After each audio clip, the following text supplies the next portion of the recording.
And what's the point? The point is, okay, maybe UN recognizes me, but what's the point of UN recognizing you? That's exactly what you don't want.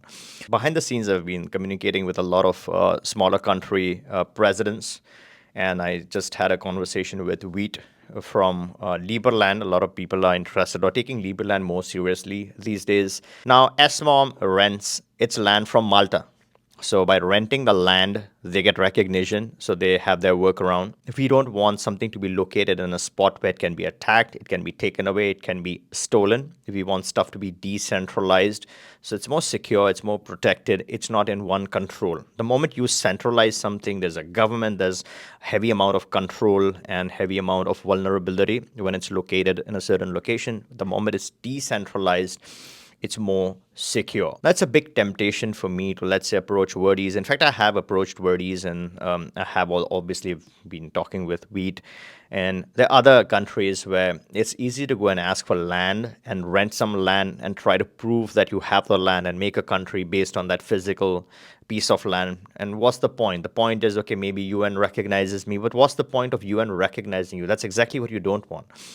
As long as you recognize your own country, your people, the citizens, the people who believe in this concept, as long as the believers or the followers or the citizens believe and recognize it, you don't want anyone else to recognize it. Why this is important? Why is a country needed? A country is needed so that it cannot be attacked. A country is needed so you can have bank accounts, your protection, your possessions, right? Your valuable assets under that country, and you recognize the country. It is a country. You're following the rules. You're not doing anything illegal. So it can have its own structure, own protections, own bank accounts, own assets, right? So you can establish some of these things. You're not going to get UN recognition. I asked Weed if he thinks UN is going to recognize the country. He said, no, they're never, ever going to recognize that. Given the current times, no one is going to recognize it. So what's the point of trying to get recognition when they're not going to recognize it? And secondly, there's no point of getting or gaining that recognition. It's going to be useless. So forget about the recognition.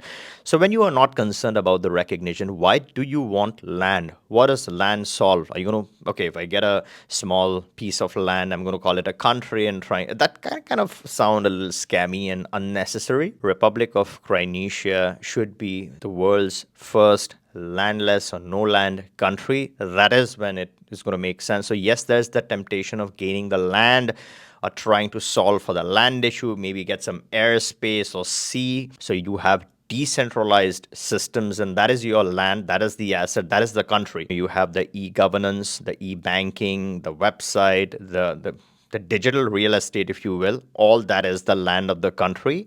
It's a digital land. So this is the futuristic new world, and you got to be futuristic. You got to think futuristic, right? The point is having a landless country with all the decentralized mechanisms in place. Now, how this is going to solve, or what problem this solves or would solve in future, is that once this gets some form of recognition from people that matter, let's say crypto exchange, right? So alarmingly, and I'm very happy about this, is that Kraken recognizes Liberland. And now Dominican Republic, as per their president, recognizes Liberland, their passport. This is a vision. This is a goal for all of us, for the larger community. And what is truly required is someone who can work hard, who can, again, yes, contribute, but contribute toward the cause of the country, to benefit the country, to take this concept forward in a positive way. All right. And I plan in 2024, I plan to work more harder on this, spend more time on Crimea, create a lot more content and a lot more opportunities. I think the whole objective would be to create opportunities within Crimea so that you guys can participate. It'll be more open, and I hope we can together make this a reality. It's time that this really launches and goes to the next level, and we get participation from external people. And I think, as I said, I'll be making more content and also updating the Crimea website, so you will know of the progress, developments, more opportunities and stuff. Make sure you're subscribed to the Crimea channel as well. It helps this channel grow, and it also helps you get all the content that I create for Crimea. All right, I hope you liked this video. If you did, give me a thumbs up, make sure you're subbed, and catch you in the next one.